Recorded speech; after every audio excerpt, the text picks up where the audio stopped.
Divine Reading, 2 Chronicles chapter 2 verses 1 to 10.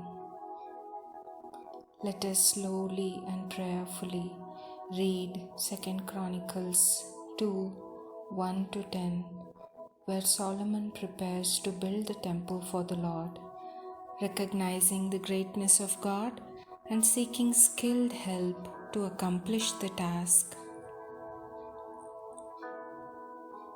New King James Version. Then Solomon determined to build a temple for the name of the Lord and a royal house for himself. Solomon selected 70,000 men to bear burdens, 80,000 to quarry stone in the mountains, and 3,600 to oversee them. Then Solomon sent to Hiram, king of Tyre, saying, "As you have dealt with David my father, and sent him cedars to build himself a house to dwell in, so deal with me. Behold, I am building a temple for the name of the Lord my God, to dedicate to him, to burn before him sweet incense, for the continual showbread, for the burnt offerings morning and evening, on the Sabbaths, on the new moons, and on the set feasts of the Lord our God. This is an ordinance forever to Israel. And the temple which I build will be great, for our God is great than all gods. But who is able to build him a temple, since heaven and the heaven of heavens cannot contain him? Who am I then, that I should build him a temple, except to burn sacrifice before him? Therefore, send me at once a man skillful to work in gold and silver, in bronze and iron, in purple and crimson and blue, who has skill to engrave with the skillful men who are with me in Judah and Jerusalem, whom David my father provided. Also, send me cedar and cypress and algum logs from Lebanon, for I know that your servants have skill to cut timber in Lebanon, and indeed my servants will be with your servants to prepare timber for me in abundance, for the temple which I am about to build shall be great and wonderful. And indeed I will give to your servants, the woodsmen who cut timber, 20,000 cors of ground wheat, 20,000 cors of barley, 20,000 baths of wine, and 20,000 baths of oil. NIV. Solomon gave orders to build a temple for the name of the Lord and a royal palace for himself. He conscripted 70,000 men as carriers and 80,000 as stone cutters in the hills and 3,600 as foremen over them. Solomon sent this message to Hiram, king of Tyre: "Send me cedar logs as you did for my father David when you sent him cedar to build a palace to live in.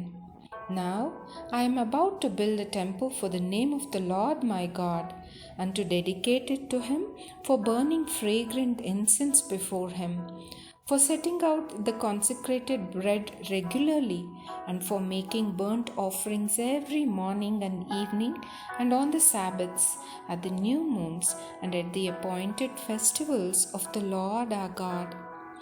This is a lasting ordinance for Israel. The temple I am going to build will be great, because our God is great than all other gods. But who is able to build a temple for him, since the heavens, even the highest heavens, cannot contain him? Who then am I to build a temple for him, except as a place to burn sacrifices before him?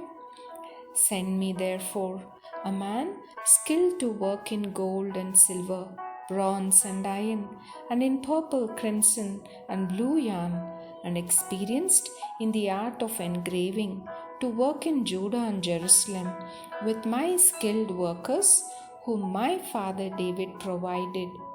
Send me also cedar, juniper, and algum logs from Lebanon, for I know that your servants are skilled in cutting timber there. My servants will work with yours to provide me with plenty of lumber, because the temple I build must be large and magnificent. I will give your servants, the woodsmen who cut the timber, 20,000 cords of ground wheat, 20,000 cords of barley, 20,000 baths of wine, and 20,000 baths of olive oil. Message version. Solomon gave orders to begin construction on the house of worship in honor of God and a palace for himself. Solomon assigned 70,000 common laborers, 80,000 to work the quarries in the mountains, and 36,000 foremen to manage the workforce. Then Solomon sent this message to King Hiram of Tyre: Send me cedar logs, the same kind you sent David my father for building his palace. I am about to build a house of worship in honor of God, a holy place for burning perfumed incense, for setting out holy bread, for making whole burnt offerings at morning and evening worship, and for Sabbath, new moon, and holy day services of worship, the acts of worship required of Israel. The house I am building has to be the best, for our God is the best, far better than competing gods. But who is capable of building such a structure? Why, the skies, the entire cosmos can't begin to contain him. And me, who am I to think I can build a house adequate for God? Burning incense to him is about all I am good for. I need your help. Send me a master artisan in gold, silver, bronze, iron, textiles of purple, crimson, and violet, and who knows the craft of engraving. He will supervise the trained craftsmen in Judah and Jerusalem that my father provided. Also send cedar, cypress, and algum logs from Lebanon. I know you have lumberjacks experienced in the Lebanon forests. I'll send workers to join your crews to cut plenty of timber. I'm going to need a lot, for this house I'm building is going to be absolutely stunning, a showcase temple. I'll provide all the food necessary for your crew of lumberjacks and loggers. 130,000 bushels of wheat, 120,000 gallons of wine, 120,000 gallons of olive oil.